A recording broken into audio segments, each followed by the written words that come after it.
انہیں ان کے جرم کو معاف نہیں کیا گیا تھا، بلکہ کہا گیا تھا کہ انہیں ضمانت مل سکتی ہے کیونکہ وہ ویڈیو میں نظر نہیں آ رہے۔ اچھا، اس کے بعد کیا ہوتا ہے کہ یہ لڑکی جو ہے وہ کہتی ہے، متاثر لڑکی نے کہا ہے کہ میں نے کسی کو بھی تاوان کی رقم نہیں دی۔ آپ کو یاد ہوگا کہ یہ بھی کہا گیا تھا اس لڑکی اور لڑکے کی طرف سے کہ ہم سے 11 لاکھ تقریباً پیسے تاوان کی مد میں لیے گئے۔ ریحان سمیت کسی بھی ملزم نے زیادتی کی کوشش نہیں کی۔ میں نہ ریحان کو جانتی ہوں، ریحان یہ وہ لڑکا ہے جو کہ ویڈیو بنا رہا تھا۔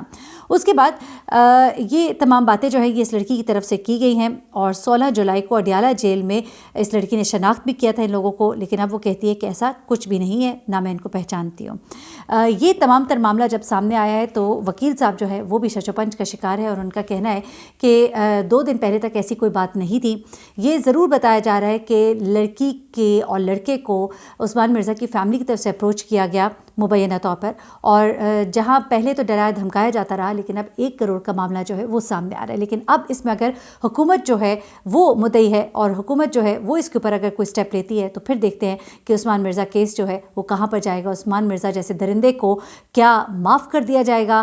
وہ جو بڑے ہی ابھی بھی آپ دیکھیں کہ جس طرح سے مرشد آیا تھا، مرشد آئے گا، مرشد رہا ہو گیا، اور اس طرح کی ویڈیوز بناتا پھرتا ہے، اور جس طرح سے وہ جب میڈیا والوں کو دیکھتا ہے تو اس کے جو آن بان شان دکھائی دیتی ہے، ان تمام حالات و واقعات کے باوجود وہ یہ بتاتی ہے کہ وہ بڑا پر امید تھا کہ وہ ان لوگوں کو ڈرا دھمکا لے گا یا خرید لے گا۔ معاملہ کیا ہوا ہے یہ اللہ بہتر جانتا ہے، آنے والے وقت میں جو بھی اس کیس میں ہوگا میں آپ کو بتاؤں گی۔ اب آ جاتے ہیں شاہ زیب قتل کیس میں، جو شاہ رخ جتوئی نامی جو لڑکا تھا، بہت ہی پاورفل انفلوئنشل فیملی کا یہ لڑکا، جس کو کہ پہلے سزائے موت اور اس کے بعد اس کو عمر بھر کی قید جو ہے وہ ہوتی ہے۔ میں نے آپ کو پورا واقعہ بتایا کہ کس طرح 2017 میں دیت کے قانون کے تحت لڑکے کی فیملی، ظاہر سی بات ہے انہیں دبایا جاتا ہے، جو بھی کیا جاتا ہے وہ جب معاف بھی کر دیتے ہیں، لیکن اس کے بعد دوبارہ سے اس لڑکے کو جو خود نوٹس دیا جاتا ہے سپریم کورٹ کی طرف سے، اس کی بنیاد پر لائف ٹائم امپریزمنٹ یعنی کہ عمر قید کی سزا سنائی جاتی ہے۔ اس کے بعد جیل میں اس کی عیاشیاں جو ہیں وہ ثاقب نثار صاحب دیکھتے ہیں،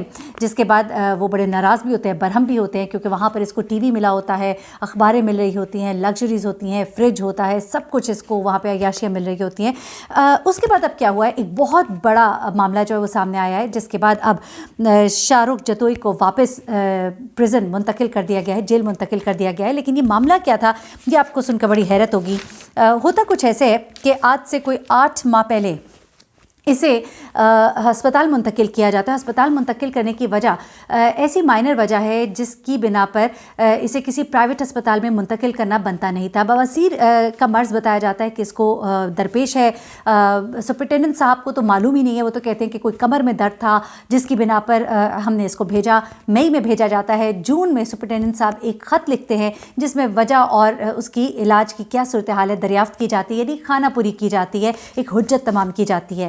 لیکن معاملہ کچھ اور ہی ہے۔ معاملہ یہ ہے کہ بیسیکلی اس کو آسائشیں دینی تھی۔ ان آسائشوں کو دینے کے لیے اسے جیل سے ہاسپٹل منتقل کیا جاتا ہے، پرائیویٹ ہاسپٹل منتقل کیا جاتا ہے۔ اچھا، اب پرائیویٹ ہاسپٹل جب اس کو منتقل کیا جاتا ہے تو وہاں پر یہ بڑے شان و شوکت کے ساتھ اور ٹھاٹ باٹ کے ساتھ رہ رہا ہوتا ہے، لیکن اس کے بعد اس کو اس ہاسپٹل سے ایک اور ہاسپٹل جو ہے اس کو منتقل کر دیا جاتا ہے۔ پہلے اس کو جس ہاسپٹل میں منتقل کیا جاتا ہے، اب یا تو یہ ہوتا ہے کہ آپ کو ایک ہاسپٹل سے دوسرے ہاسپٹل منتقل کیا جاتا ہے تو وہاں پہ یا تو آپ کا کوئی ڈاکٹر چینج ہو گیا، لیکن پراسرار طور پر ڈاکٹر نہیں چینج ہوتا، بلکہ عملہ جو پہلے اس ہاسپٹل میں تھا وہ ادھر سے دوسرے ہاسپٹل قمر الاسلام اس کا نام ہے ہاسپٹل کا، جہاں پہ کہ اس کو شفٹ کیا جاتا ہے، اور یہ دوسرا ہاسپٹل جو ہے یہاں پر یہ پورا عملہ جو ہے وہاں سے یعنی کہ پہلے والے ہاسپٹل سے اس دوسرے والے ہاسپٹل میں جب شفٹ ہوتا ہے تو بے ویو، ہاں جی بے ویو پہلے ہاسپٹل کا نام تھا۔ یہ ایک چھوٹا سا ہاسپٹل تھا، پرائیویٹ ہاسپٹل تھا۔ اب جو بیماری تھی اس کا علاج سرکاری اسپتال، جنا اسپتال یہاں ہو سکتا تھا، لیکن اس کو پرائیویٹ ہاسپٹل منتقل کیا جاتا ہے۔ ایک چھوٹا سا اسپتال اتنی بڑی عیاشی رکھنے والے خاندان کا اتنے چھوٹے سے اسپتال میں منتقل کرنے کی وجہ سمجھ آتی ہے۔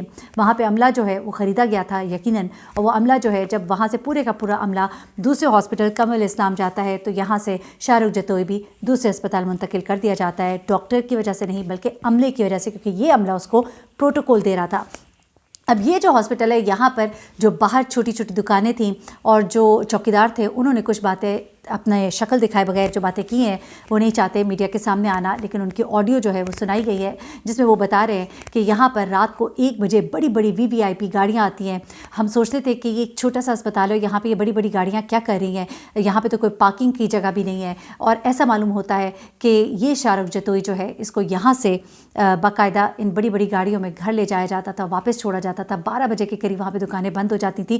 1 بجے کے قریب یہ گاڑیاں وہاں پہ پراسرار طور پر آتی تھیں اور ان گاڑیوں میں شاہ رخ جتوئی کو اس کے کہا جا رہا ہے کہ غالباً اس کے گھر لے جایا جاتا تھا. کالے شیشوں والی یہ گاڑیاں ہوتی تھیں اور اس کے بعد اس کو واپس یہاں پہ ڈراپ کر دیا جاتا تھا. اس کا علاج جو ہے وہ ایسا علاج ہے جس کے اوپر 20 سے 25 آپریشن دن کے اندر ہاسپٹلز میں ہوتے ہیں اور بہت کم ٹائم ہے، ریکوری ٹائم ہے جس کے اندر پیشنٹ جو ہے وہ ریکور ہو کے واپس چلا جاتا ہے. لیکن یہاں پر کئی مہینوں سے گزشتہ 8 ماہ سے یہ ایک ہاسپٹل اور اس کے بعد دوسرے پرائیویٹ ہاسپٹل میں شفٹ ہوتا ہے جہاں بڑی بڑی گاڑیوں میں ملاقاتیں آتی ہیں. اور اس کے بعد اب جب یہ رپورٹ منظر عام پر آتی ہے تو سندھ حکومت نے اس کے اوپر نوٹس لیا ہے، لیکن سندھ حکومت کی ہی اجازت پر شاہ رخ جتوئی جو ہے اس کو ہاسپٹل منتقل کیا گیا تھا. لیکن اب وہی حکومت جو ہے اس کے اوپر نوٹس بھی لے رہی ہے اور اسے واپس جیل جو ہے منتقل کر دیا گیا ہے. لیکن عیاشیوں کا سلسلہ کیا کبھی ختم ہو پائے گا کہ نہیں، انصاف کے پیمانے کیا ہیں، یہ سب جب ہم سنتے ہیں تو پھر ہمیں تکلیف بھی ہوتی ہے، پریشانی بھی ہوتی ہے کہ کیا انصاف جو ہے صحیح معنوں پہ مل بھی پائے گا کہ نہیں. مجھے مہرین سبطین کو اجازت دیجیے گا، اپنی دعا میں مجھے بھی یاد رکھیے گا، اپنا بہت خیال رکھیے گا. اللہ حافظ.